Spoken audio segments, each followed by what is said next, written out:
Selamat pagi rekan-rekan semuanya yang dikasihi dalam Kristus. Pagi ini saya akan membacakan cuplikan dari Injil Lukas 12 ayat 1 sampai dengan 7. Dan saya akan membacakan dimulai dari ayat ke-5 sampai dengan ke-7, karena di ayat ini saya merasa tertarik untuk menyampaikan kepada rekan-rekan semuanya, karena di dalam ayat ini begitu dalam hal yang Tuhan tunjukkan kepada kita. Lukas 12 ayat 5 sampai dengan 7. Aku akan menunjukkan kepada kamu siapakah yang harus kamu takuti. Takutilah Dia yang telah setelah membunuh mempunyai kuasa untuk melemparkan orang ke dalam neraka. Sesungguhnya aku berkata kepadamu, takutilah Dia. Bukankah burung pipit dijual 5 ekor 2 duit? Sungguh pun demikian, tidak seekor pun daripadanya yang dilupakan Allah. Bahkan rambut kepalamu pun terhitung semuanya. Karena itu jangan takut, karena kamu lebih berharga daripada banyak burung pipit. Saudara yang terkasih dalam Kristus, ayat ini kenapa saya pilih? Karena ada hal yang menarik yang ingin Tuhan sampaikan kepada kita semua, bahwa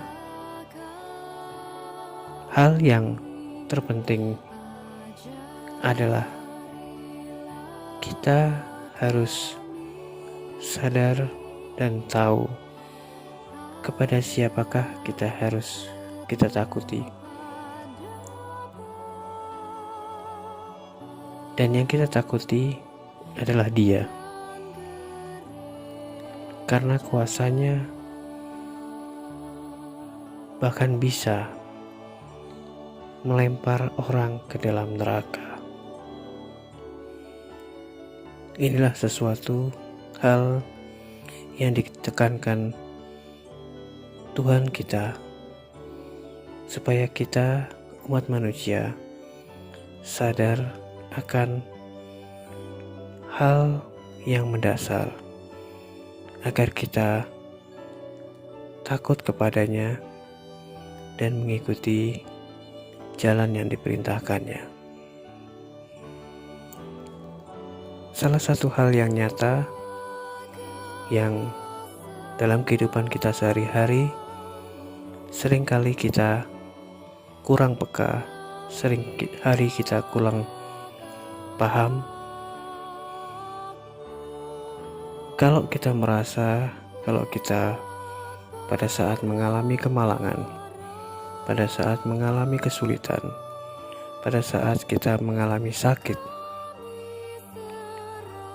apa yang kita ingat di dalam benak kita, di dalam pikiran kita? Tentunya yang sudah pasti adalah kita memohon kepadanya. Yang kita ingat, kita berdoa, memohon agar Tuhan memberikan kesembuhan, agar Tuhan memberikan kita tidak jatuh di dalam kemalangan ataupun kesulitan. Itu selalu yang kita ingat. Tetapi pada saat kita bergembira, pada saat kita di dalam kesuksesan, pada saat kita di dalam keberuntungan, kita bahkan jarang mengingat Tuhan Allah kita yang selalu menolong kita. Inilah yang sering terjadi. Justru di dalam kesulitan, Tuhan menunjukkan, di dalam sakit yang kita derita, Tuhan menunjukkan kasih-Nya, bahwa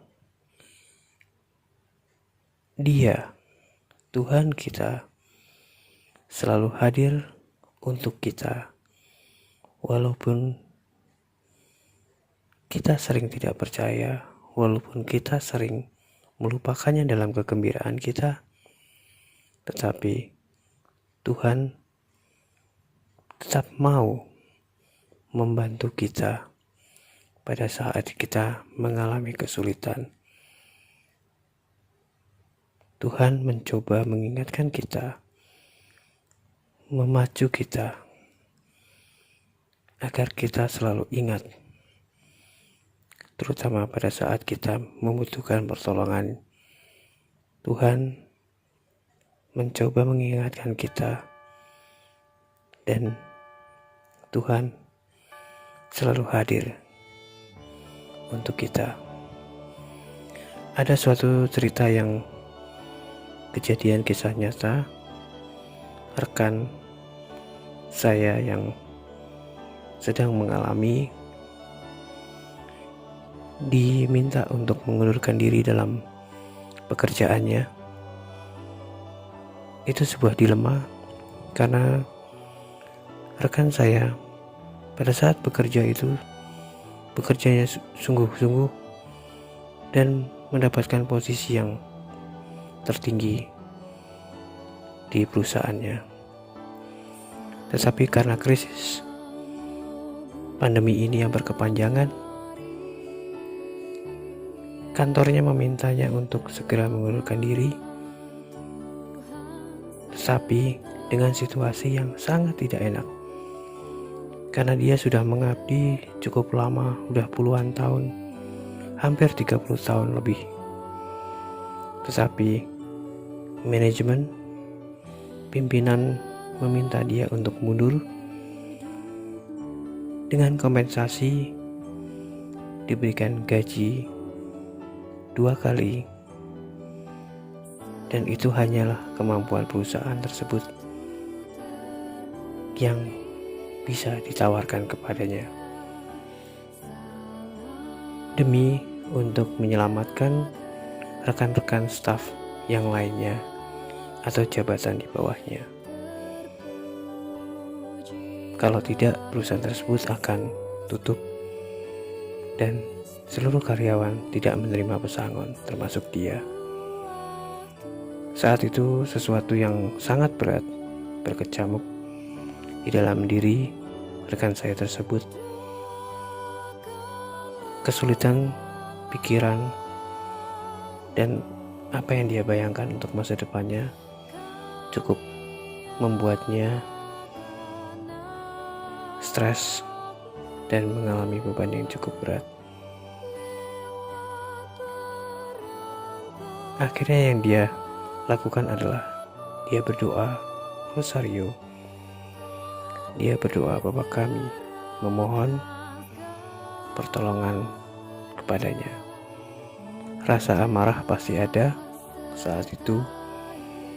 Yang terpikir adalah akan menggugat perusahaan tersebut, karena merasa sudah mengabdi puluhan tahun, hampir 30 tahun lebih, tetapi yang diberikan perusahaan tidak sesuai dengan aturan yang berlaku.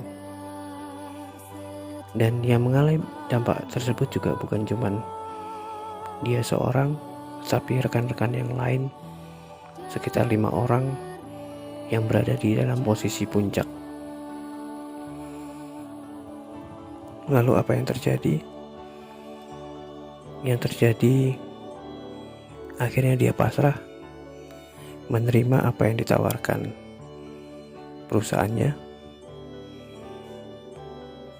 walaupun dengan hati yang sedikit marah dan bingung, tetapi ternyata Tuhan berbicara dengan bahasa yang lain.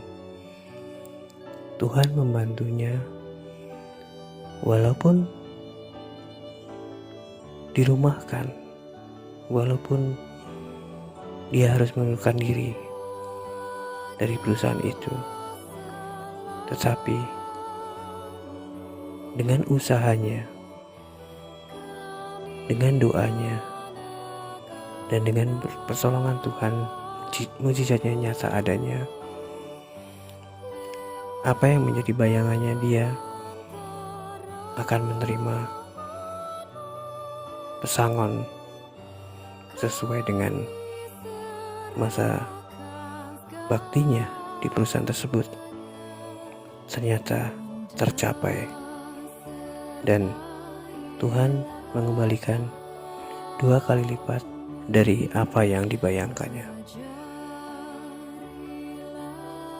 Demikian saudara yang seiman dalam Kristus, banyak kejadian yang sering kita tidak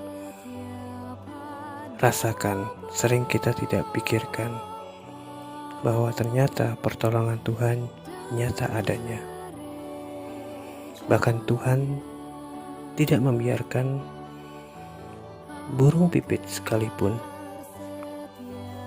untuk